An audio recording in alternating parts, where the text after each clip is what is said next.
tonight on Nightline.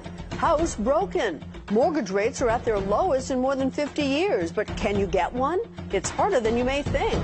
What you need to know to get a loan. We begin with further evidence of a soft economy. Home loan rates set new lows this month. The average 30-year mortgage rate fell to 4.44%, the lowest since Freddie Mac records began in 1971.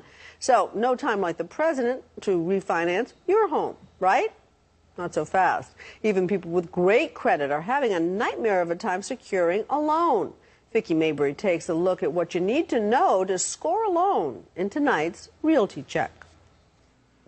When Brian and Suzanne Hernandez were shopping for their first home, they thought they'd be a lock for a mortgage. She's a school teacher, he's a personal trainer and owns a gym. So they were shocked when they were denied. You know, we've been working for 4 years of our marriage towards getting our first new home, and when we finally were ready to do that and we went for the mortgage and we were told we were denied, it was just heartbreaking. I thought it was going to be easy. You know, I've leased cars, purchased cars, have great credit score. I always get like tier 1 credit, you know.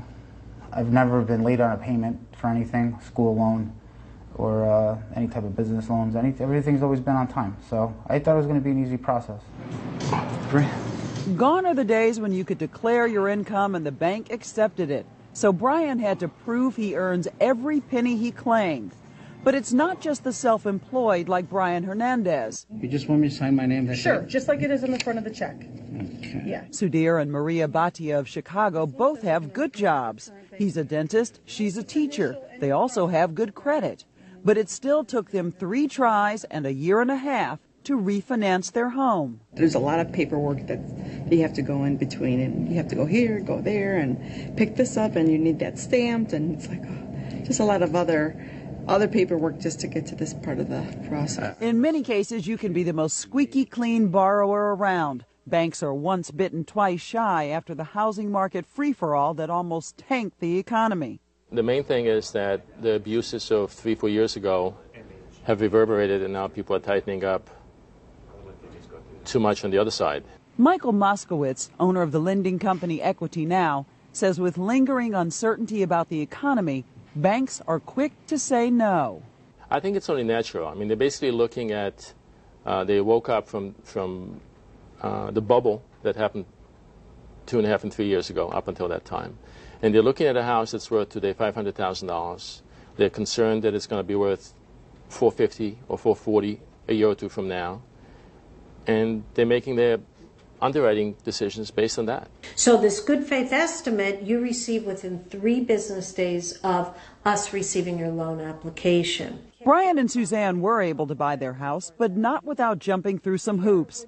Mortgage broker Dale Robbins Siegel helped them navigate the rocky lending landscape. She organized me. She asked me specific information. She asked me how long I've been in business. She ran my credit. She took me through all the steps.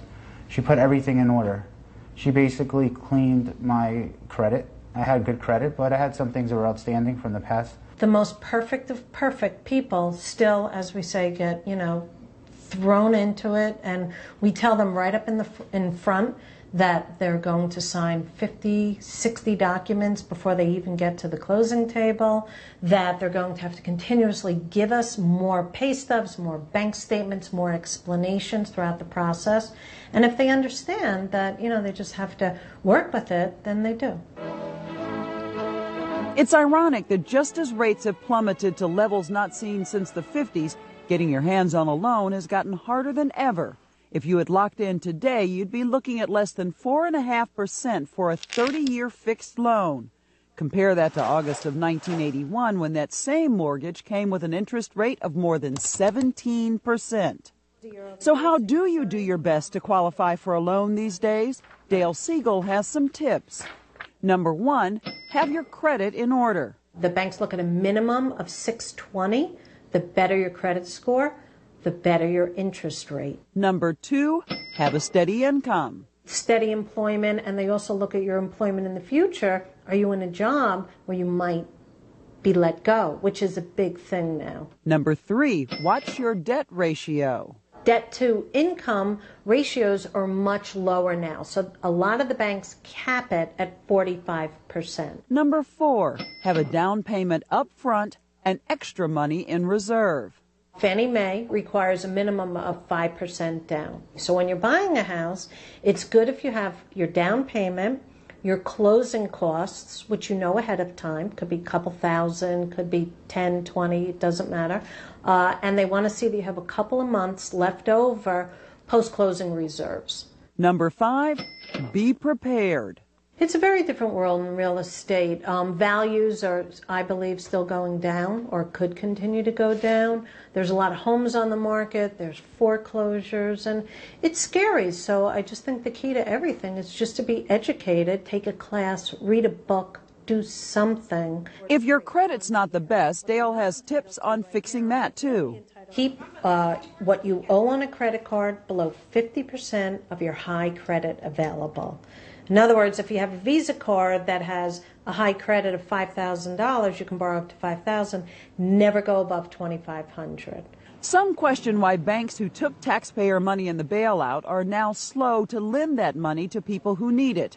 Michael Moskowitz says banks are getting back to traditional standards. There are a lot of concerns about real estate values still going down, and I think that's one of the main factors that drives the tight underwriting guidelines. So, baby's due in January? Yes. Brian and Suzanne are expecting their first baby. They got into that new home just in time. This is Vicki Mabry for Nightline in Fort Lee, New Jersey.